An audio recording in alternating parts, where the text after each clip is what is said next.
Phenomena of moral experience? All right, the sociologist can see if it's a true description of social attitudes.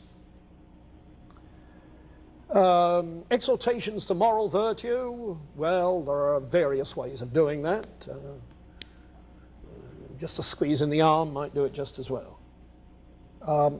But ethical judgments, you see. Now, remember, if I say that such and such X is right or good,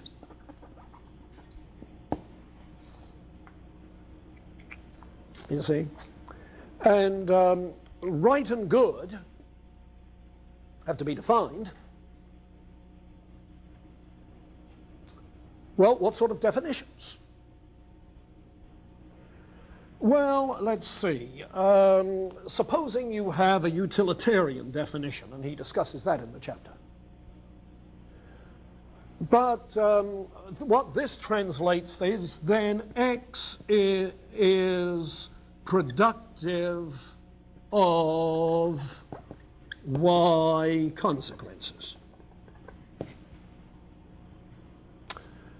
That's a sociological statement, not a moral statement. The utilitarian defines a moral term in non-moral ways. It reduces the moral to the non-moral, to sociological, psychological things that can be observed. And so utilitarianism does not make sense of moral judgments. He agrees with G.E. Moore in rejecting the naturalistic fallacy, defining the good in terms of any natural kind of property. You see. But inasmuch as any other definition, deontological, is a matter of convention, to say X is right is saying no more than something like that. You see. In other words, it is simply an emotivism, an expression of emotion, an expression of feeling. Distinguish emotivism from subjectivism. He does.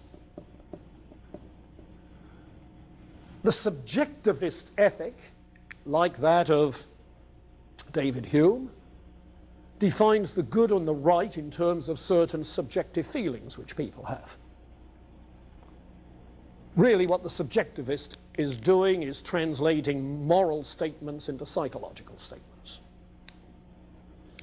But the emotivist is not translating moral statements into a statement at all, because there are no moral statements to translate into psychological statements. He's saying that a moral judgment like X is right, X is good, is not a judgment. There's no meaningful predicate, no factually meaningful predicate. And consequently, all you have is an emotive expression, an exclamation. Exclamation. You see, an outburst. It's like saying, don't. You see. But the don't gets to be more the hortatory thing. You see.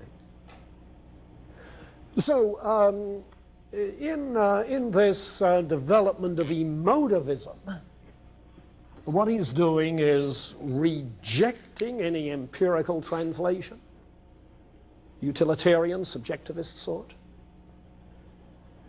He's rejecting any intrinsic, intuitive conception of right, like Kant seems to assert. You see? He's saying there are no such things as moral judgments. There is moral language, but moral judgments are no more than emotive outbursts. Well, that was picked up by C.L. Stevenson, who taught at Michigan. In his book, Ethics and Language, and Stevenson added one more thing.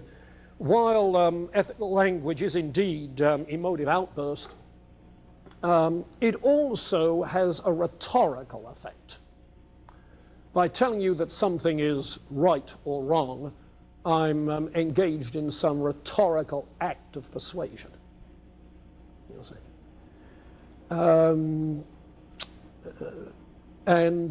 Insofar as we have moral arguments, we're not arguing about right or wrong. We're just arguing about the facts of the case. You'll see. And then we use the rhetoric, the emotive rhetoric, on top of the facts of the case. It's interesting to see the way in which certain public presentations do that. Do you remember the Francis Schaeffer film about abortion that showed all of the dolls lying around over the landscape? And that's wrong. Notice there was no moral argument. What there was the bare facts that can be seen and the emotional rhetoric of the language. I suspect they didn't realize what they were doing. They were playing the positivist game, an emotivist ethic, rather than, yeah. Too easy to do that.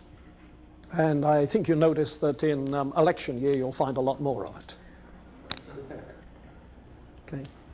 All right, we didn't get to the religion part. I'll pick up on that and use it as the springboard to move on and talk about philosophy of religion since positivism.